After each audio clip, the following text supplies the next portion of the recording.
भगवान का प्रसाद। एक दिन एक लड़के ने क्लास में अपने शिक्षक से प्रश्न पूछा कि गुरुजी, हम भगवान को भोग चढ़ाते हैं तो फिर उस भोग में से भगवान कुछ लेते क्यों नहीं हैं? हमारा प्रसाद उतना का उतना ही क्यों होता है? उसमें से कुछ कम क्यों नहीं होता है? गुरुजी ने उस लड़के को तत्काल कोई जवाब नहीं दिया।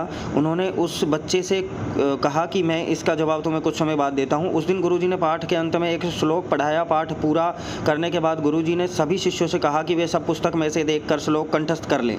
करीब 1 घंटे बाद गुरु ने प्रश्न करने वाले शिष्य से पूछा कि उसे श्लोक कंठस्थ हुआ कि नहीं।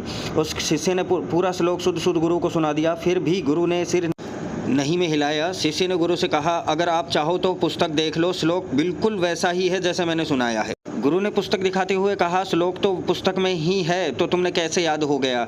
शिष्य ने कुछ नहीं कहा। गुरु ने कहा, पुस्तक में जो श्लोक है वह स्थूल रूप में है। तुमने जब श्लोक पढ़ा तो वह सूक्ष्म रूप में तुम्हारे अंदर प्रवेश कर गया, उसी सूक्ष्म रूप में तुम्हारे मन में रहता। जब तुमने इसको पढ़कर कंठस्थ कर दिया तब भी पुस्तक के स्थूल रूप में श्लोक में कोई कमी नहीं आई। इसी प्रकार पूरे विश्व में रहते परमात्मा हमारे द्वारा चढ़ाए गए भोग को सूक्ष्म रूप में ग्रहण करते हैं और इसमें स्थूल रूप में वस्तु में कोई कमी नहीं। इसी को हम प्रसाद के रूप में स्वीकार करते हैं। शिष्य को उसके प्रश्न का उत्तर मिल चुका था।